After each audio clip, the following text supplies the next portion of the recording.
कहते हैं जो सुख में साथ दे वो रिश्ते होते हैं, जो सुख में साथ दे वो रिश्ते होते हैं, पर जो हर पल साथ दे वो तो फरिश्ते होते हैं, वो तो फरिश्ते होते हैं।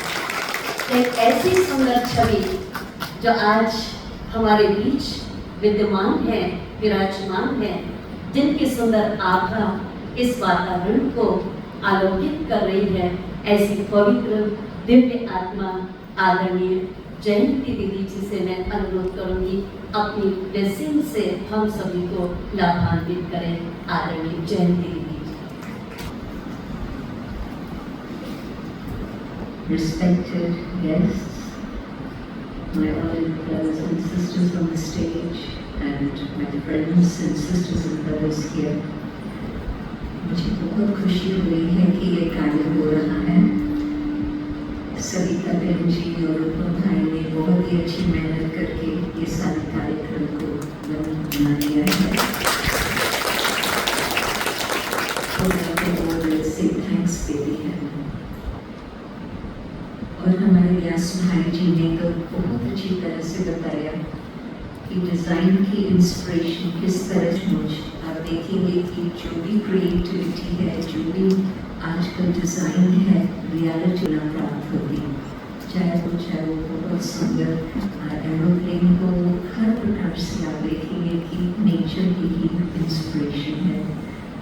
परंतु आज जो आपने ये भी बात बताई, we need 4 birds to manage the consumer society, और 4 birds तो है ही नहीं, आज एक ही है, and there's no planet B that we can think about. The reality तो ये है कि हाँ, सस्टेनेबिलिटी की बहुत आवश्यकता है, और सस्टेनेबिलिटी के साथ जो आपने ये भी रेफरेंस दिया कि प्रकृति के लिए पहले कितनी न भावना होती थी, कितनी न श्रद्धा, और हम उसको सीक्रेट मानते थे। आज तो 5 तत्वों को हमने दुश्मन बना लिया है, क्योंकि हमने इतनी हिंसा वृत्ति से उनके साथ कारोबार किया है। परंतु हाँ, ये भी बात बिल्कुल सही है कि जो मनुष्य के अंदर आपने जो 4 इमोशंस कहा, मैंने ध्यान से सुना, हम उसमें ऐड 5th भी करना चाहते हैं, जो मैं समझती हूँ कि वो उसका एम्परर है, और वो है ईगो, अहंकार। जब मनुष्य के अंदर अहंकार आ जाता तो फिर उस समय बुद्धि में ये नहीं आता कि हम औरों के लिए सुख का सोचें। उस समय मैंपन जो आता, उस आधार पर ही काम, क्रोध, लोभ, मोह आदि आ जाते हैं। पीछे फोटो आते ही है, पर फर्स्ट कमांडर है अहंकार। और आज आप देखेंगे संसार में कि जबकि हम खुद को भूले हुए हैं, तो तभी ही अहंकार की उपस्थिति होगी। खुद को भूले हुए किस आधार पर है? हम ये भूल गए हैं कि मैं हूँ आत्मा।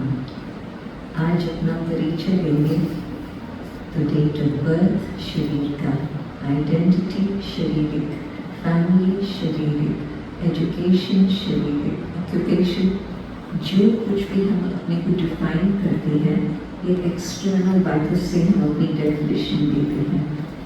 परंतु मैं कौन हूँ? मैं हूँ चैतन्य शक्ति आत्मा, मैं हूँ ही शांत स्वरूप, और मैं हूँ ईश्वर की संतान। और जब ये हमारे मन में भावना आती, तो हर एक की प्रति हमारी भावना बदल जाती।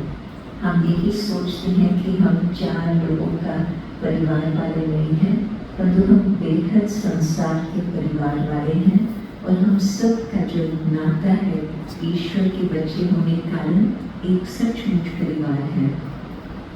जो वसुदेव कुटुंबकम की बात हम सुनते हैं बहुत समय से, रियलिटी है।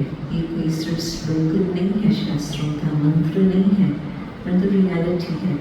और जब हमारी वृत्ति दृष्टि उस अनुसार बदल जाती है, तो उसमें फिर हम 1-2 का ख्याल करने लगते हैं कि हम सचमुच जो भी हम कार्य करें वो सुखदायी हो, वो अनेकों को सुख दे सके। परंतु ये भी मैं कहेंगी कि जब हमें ये पहचान होती है कि मैं आत्मा हूँ और सचमुच उस शांति का आंतरिक स्थिति का हम अनुभव करते हैं तो क्रिएटिविटी वहाँ से शुरू होगी। आजकल बहुत सारी बातों में कॉपी करने लगे हैं, चाहे भारत के फैशन को विदेश कॉपी करता है, चाहे भारत में आप विदेश की बातों को कॉपी करते हैं, परंतु जो रियल क्रिएटिविटी है वो होती है आंतरिक मन की शांति के द्वारा। आप सोचो कि साइंस में भी जो बहुत आगे बढ़ने की बातें आई, कहते हैं कि आर्किमिडीज को भी संकट कब आया और थियोरी कब बनाई, जबकि वो रिलैक्स था, क्योंकि वो बाथटब में रिलैक्स कर रहा था। मीन्स मन बिल्कुल शांत है, उस शांति की अनुभूति से ही कुछ नई बात निकल आती। और फिर आइंस्टाइन का भी आपने सुना होगा कि न्यूटन कैसे एप्पल के पेड़ पर नीचे रिलैक्स कर रहा था, तो जब एप्पल गिरा तो उस समय उसको ये ख्याल आया लॉ ऑफ ग्रेविटी का। तो कोई भी नई बात की जो खोज होती है, क्रिएशन जो होती है, वो होती है जब मन बिल्कुल शांत होता है। तो हम अपने मन को शांत कैसे रखें? जब आपको लेसन्स मिलेंगे सवेरे के समय, तो बहन जी आपको और आगे उसका डिटेल बताएंगे। परंतु वो जो सवेरे का जो लेसन होता वो आप ऑप्शनल नहीं सोचना, आप सोचना कि ये हमारी इस मीटिंग का बिल्कुल पिवटल पॉइंट है। क्यों? क्योंकि उसमें जो आप सीखेंगे, डिज़ाइन की बातें तो आप जानते हैं, परंतु जो इंटरनल मन को शांत कैसे किया जाता वो आप सीखेंगे सवेरे के समय जो अपने सेशंस चलेंगे। तो मैं बिल्कुल उम्मीद रखती हूँ कि आपके अंदर इनोवेशन के आइडियाज़, नई डिज़ाइन के आइडियाज़, क्रिएटिविटी, यहाँ बहुत ऊंचा कदम आप उठा के लेके जाएंगे।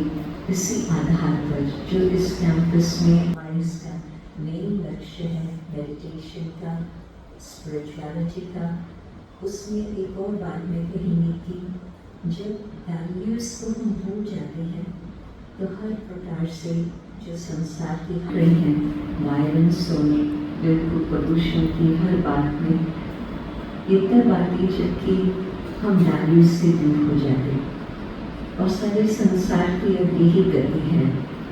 कारण वैल्यूज़ कहाँ है?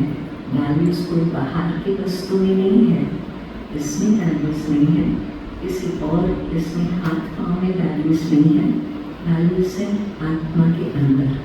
तो जब हम आत्म स्मृति में वापस आते हैं, वैल्यूज़ की पहचान होती है, वैल्यूज़ के आधार पर तो जो इनोवेशन और डिज़ाइन होगा, तो मैं बिल्कुल उम्मीद रखती हूँ कि आप सब मिलित करेंगे भारत को फिर से स्वर्ग बनाने के लिए, नया बनाने के लिए। Thank you.